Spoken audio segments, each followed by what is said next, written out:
Higher करने का कितना पैसा देना पड़ेगा? How much money?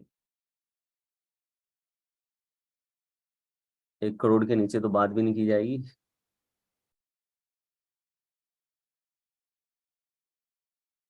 तो अगर अपने एग्जिस्टिंग पैकेज पे भी आ जाऊं तो भी 12 करोड़ होता है।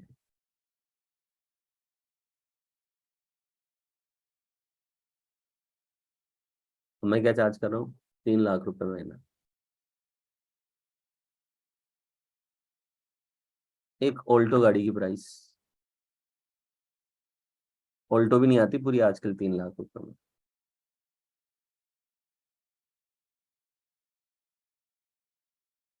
अब बताएं, 36 लाख बड़ा है?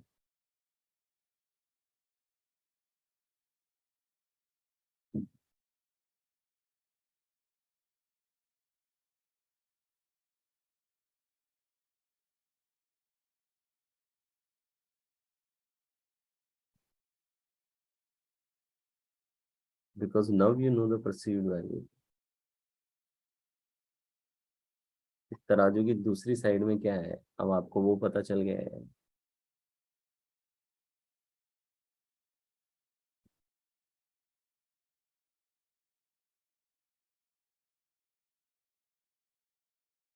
डन।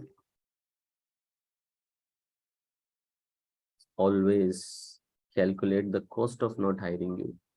आपको हायर ना करने की क्या कॉस्ट है?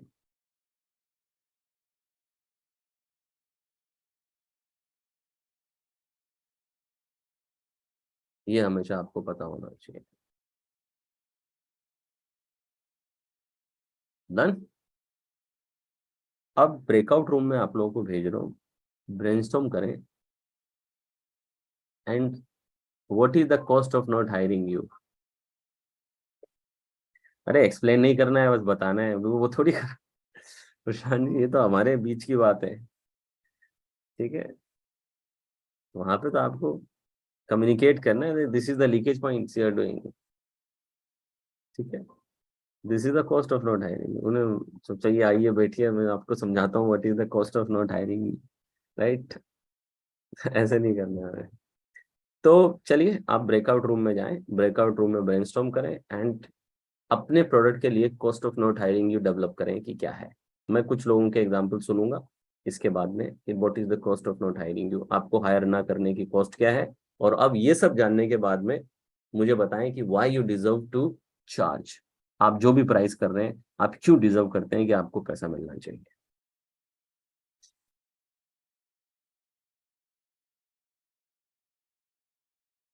चलिए 4 ग्रुप बना रहा हूँ, कम लोग हैं इसलिए ये ओपन कर दिया मैंने। सभी लोग go to the breakout room and start discussing.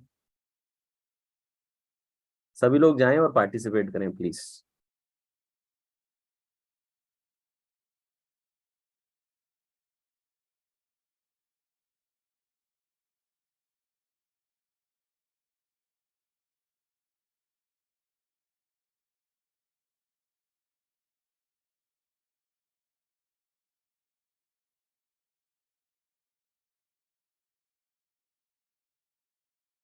Room 3 में सिर्फ दीपक ही हैं, बाकी अमित, आचार्य, आप सब लोग क्यों ज्वाइन कर नहीं करते?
अरे सभी लीक हो गए क्या? 20 हुए थे, कितने लीक हुए हैं?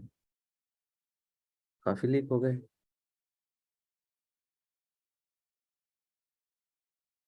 लोग ब्रेकआउट को ब्रेक समझ लेते हैं।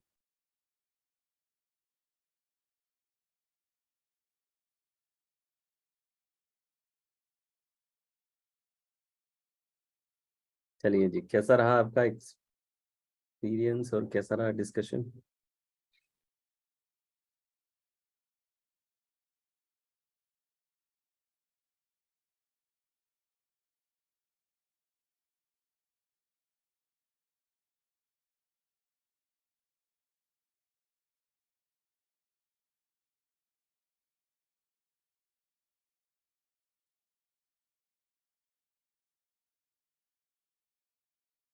truly nice one, great, superb।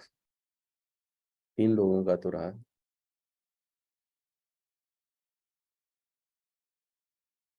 बहुत बढ़िया।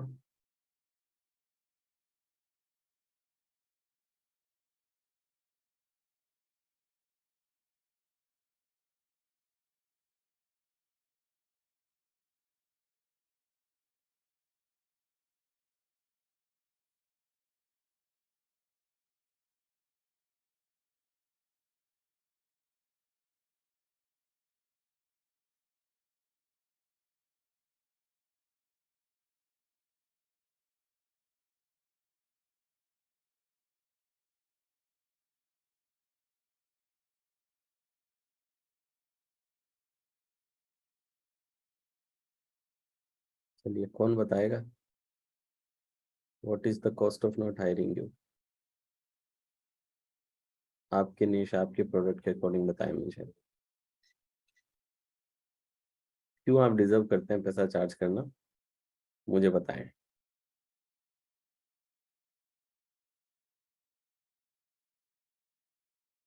ठीक है, प्रशांत जी बताएंगे। चलिए प्रशांत जी आप बताएं। Yes, sir. Ji, actually, I am having really two upcoming opportunities.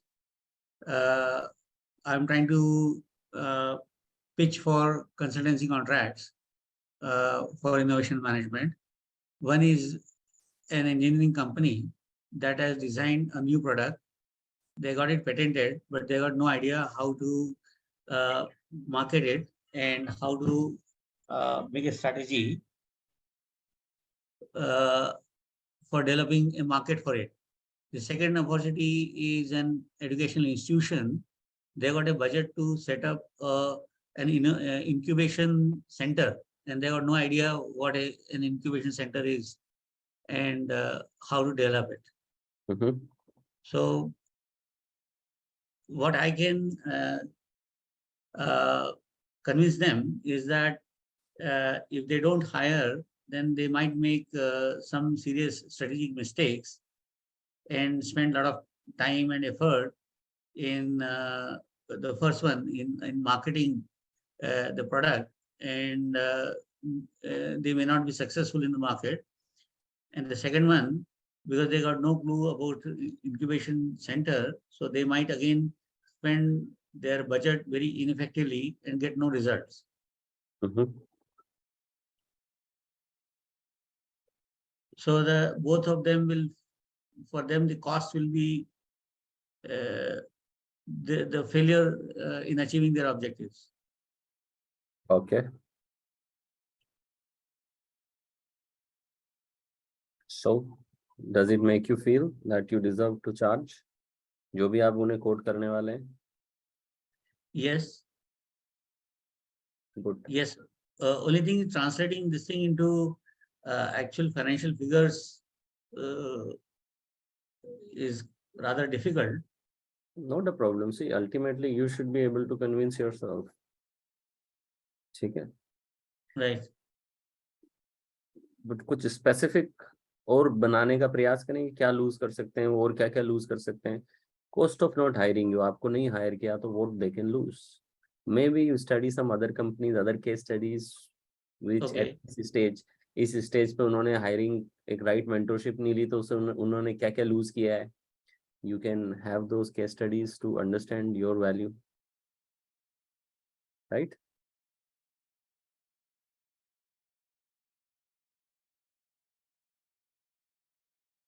Unmute करें, unmute.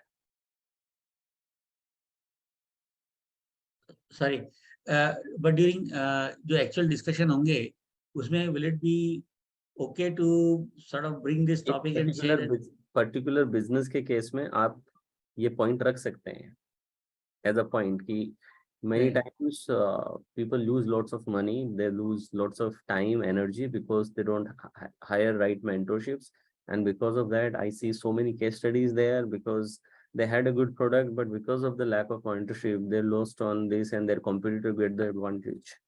So I think at this point the very important thing for you guys is to have a right mentorship and right guidance, and I think I am the one who is ready to offer you that mentorship.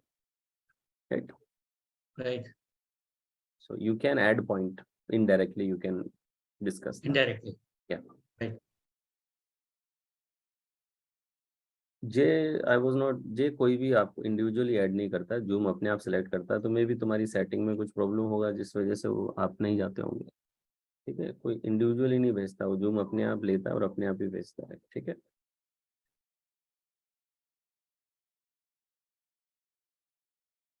What can I टे, वो आपको तय करना है, ठीक है? मैंने एक एग्जांपल दिया, दैट इज फॉर यू, ठीक है? कि आप देखें कि क्या क्या वर्थ होगी, वो आपको पता है ना आप कहाँ वैल्यू एड कर रहे हैं, तो आपको बनाना है वो, कि अगर उसने आपको हायर नहीं किया तो क्या लूज कर रहा है वो।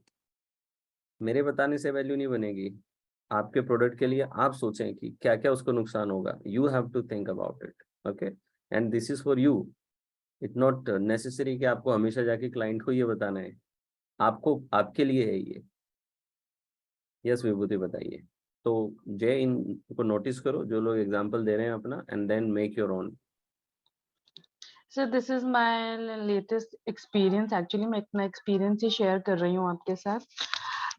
This program was started on 23rd and 24th of February I think. I was hosting CREDAI in Gujarat, वो वडोदरा. और उसका उनका बजट था, that was a government program, और उनका बजट था 12 to 14,000 per day for an anchor to host that event. तो मैंने उनको बस एक स्वीट दे, because they were event management company, they were old client of mine, तो मैंने उनको कहा let's meet, that's on a coffee और समथिंग. उनको मैं उनके ऑफिस में मिली, and I have added that because of my past experience and dealing with so many this expo kind of events, तो आप अगर मेरे साथ ही काम करते हैं या फिर I am hosting that event, you will not be bothered at all, your event will be smoothly run. आपको एक बार भी आपको कुछ मुझे बताना नहीं पड़ेगा, because of my experience in handling this kind of events. और मेरा पास्ट एक्सपीरियंस, पास्ट जो जितना भी एक्सपीरियंस है, I just connect with the audience so much that कभी भी आपको किसी भी आके इन्वॉल्व नहीं होना पड़ेगा. मुझे टाइम टू टाइम एक बार इनपुट्स नहीं देने पड़ेंगे, अब ये करो, अब ये करो, अब ये करो. I will be the one who will be leading the whole program. और वो 3 दिन के बाद यही हुआ. जब वो क्रेडाई का इवेंट खत्म हुआ, the CREDAI it's a government body, वहां पर एक्सपो जो वो उनका रियल एस्टेट जो एजेंसीज होती हैं, उन्होंने आगे हम मुझे बोला भी कि that was a really smooth show. हमें एक बार भी आपको बोलना नहीं पड़ा, एक बार भी आपके पास आना नहीं पड़ा. Now the guy head will be coming in Ahmedabad, and guy head भी आप ही होस्ट करोगे. This was the kind. और मैंने वहां 14,000 से अपना जो 20,000 तक लेकर आई थी उनको. They have paid 20,000 per debt plus boarding, मेरा ट्रैवलिंग, मेरा stay, my daughter stay, everything they have provided me just because of this negotiations. Well done. So हमेशा अपने आप को सेल करें पहले, मार्केट में जाने से पहले जो भी प्राइस तय कर रहे हैं आप, जहां आप श्योर नहीं है प्राइस को लेके, तो first try to sell yourself that at what point you think that आपकी जो प्राइस है वो कम है और परसीव वैल्यू ज्यादा है. जब आपके मन में ये परसीव वैल्यू बढ़ गई है तो फिर आप इसको कम्युनिकेट कर पाएंगे, ठीक है? तो आप देखें जरा कि ऑब्जेक्शन जब आ जाएं आपके सामने तो उन्हें कैसे डील करना है. मेनली जो रियल ऑब्जेक्शन होंगे, 2 प्रकार के ऑब्जेक्शन होते हैं, real objection and false objection, ठीक है? There are 2 kind of objections you will have. So always sell like a doctor, हमेशा एक डॉक्टर की तरह बेचें. डॉक्टर की तरह बेचने का मतलब क्या है कि डॉक्टर कभी भी डायरेक्टली ट्रीटमेंट नहीं देता है, पहले वो डायग्नोस करता है, ठीक है। तो जब भी आप ऑब्जेक्शन हैंडलिंग कर रहे हैं तो ऑब्जेक्शन हैंडलिंग के अंदर आपका पहला पार्ट जो हमेशा रहेगा वो डायग्नोसिस का होगा। First you will diagnose the problem कि जो ऑब्जेक्शन है वो रियल है कि फॉल्स है। रियल मतलब जो सही में जेन्युइन प्रॉब्लम है वो आपको बता रहा है। फॉल्स ऑब्जेक्शन होते हैं मास्क ऑब्जेक्शन, जो मास्क लगा के क्लाइंट आपके सामने रखता है, ठीक है। एक्चुअल में हो सकता है पैसे नहीं है लेकिन कह रहा है कि एक्चुअली मुझे सोचना पड़ेगा इसके बारे में, मैं 2-3 दिन बाद आता हूँ। हो सकता है कि एक्चुअल के अंदर उसको भरोसा नहीं है आप पे, लेकिन कह रहा है कि मेरे पास पैसे नहीं है, आपका प्रोडक्ट एक्सपेंसिव है। तो ज्यादातर केसेस में ये देखा गया है कि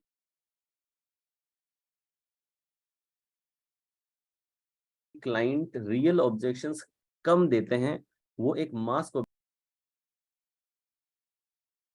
ऑब्जेक्शन लगाते हैं। तो कई लोग आपको मना करने में घबराते हैं, इसलिए कुछ भी रीजन देते हैं कि जी मैं अपनी पत्नी से पूछ के बताऊंगा, जबकि उसे नहीं करना है, लेकिन ये मास्क ऑब्जेक्शन है उसका, आपको बुरा नहीं फील कराना चाहता, इसलिए साइड से निकलने का प्रयास कर रहा है। तो अलग अलग कस्टमर की अलग अलग साइकोलॉजी है। इस वजह से before you give them the solution, before you handle objection, it is important to isolate and separate and identify and diagnose that whether it is a real objection or false objection. Okay, so this process is called diagnosis. That's why I call it sell like a doctor. Directly treatment ना देने लगे कि कई लोगों को मैंने देखा है इस इंडस्ट्री के अंदर डायरेक्टली ट्रीटमेंट देने लगते हैं, ठीक है। बंदे ने प्रॉब्लम बोली, जी मेरे पास में पैसे नहीं है, और इनके चालू हो गए डायलॉग कि पैसे नहीं है तभी तो करना है, पैसा ज्यादा इंपॉर्टेंट है कि ये चीज ज्यादा इंपॉर्टेंट है, ये इंपॉर्टेंट है कि वो इंपॉर्टेंट है, ऐसा वो लोग करने लगते हैं। So you have to sell like a doctor. तो सेल लाइक अ डॉक्टर में डायग्नोसिस होगा, रियल है कि फॉल्स है, और ये पहला स्टेप रहेगा आपका हमेशा। और इसके लिए आपको क्या करना है मैं लिखवा देता हूँ आपको। This is what you have to do. You have to ask the person, is there anything else that might stop you.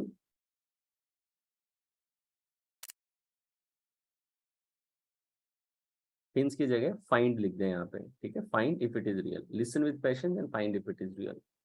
तो जब भी इंसान आकर के आपको बोले कि मेरे पास में पैसे नहीं है, तो आप उसे क्या बोलेंगे कि if money is not the problem, is there anything else that might stop you.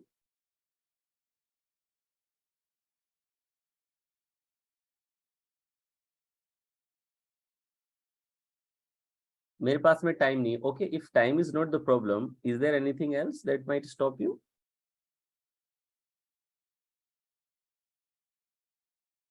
तो ये पूछने से क्या होगा, ये क्वेश्चन पूछ के पॉज ले लें और ध्यान से अपनी सेंसरी एक्यूटी का यूज करें, यानी कि अपनी ऑब्जर्वेशन पावर को यूज करें, जो कि नेचुरल होती है ब्रेन में। जब कोई हिचक देखें, उसकी आवाज में कोई हिचक है क्या, अगर हेजिटेशन से बोल रहा है तो डिग करें और आइडेंटिफाई करें रियल रीजन। इस सवाल के बाद में आपको पॉज ले लेना है, आपको नहीं बोलते रहना है, क्लाइंट को बोलने दें। ओके, पैसे के अलावा if money is not a problem, is there anything else, अगर पैसा दिक्कत नहीं है तो और कुछ है जो आपको रोक सकता है इसमें आगे बढ़ने से। वेट, अगर वो सर्टेनिटी से कहता है जी जी नहीं सिर्फ ये पैसा ही है, बाकी सब तो सॉर्टेड है, तो इसका मतलब क्लियर हो गया कि पैसा ही ऑब्जेक्शन है। पैसा अगर ऑब्जेक्ट कुछ और होगा, नहीं वो एक्चुअली क्या, मेरे बच्चे के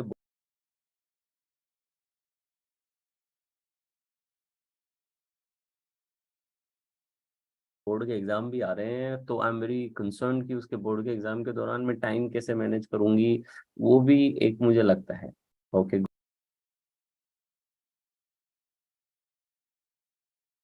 good. So if money and time is not a problem, is there anything else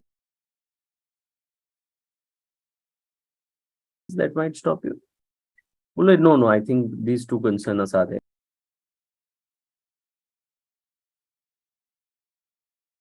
everything else is sorted.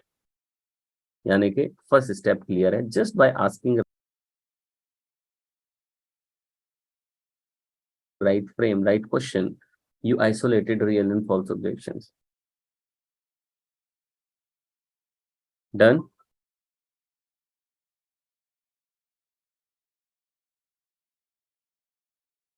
अगर उसे हेजिटेंसी लगे आपको कि उसमें हेजिटेंसी है, तो आप इसी सवाल को अलग तरीके से पूछ सकते हैं। Okay, if money is not a problem, then on a scale of 1 to 10, how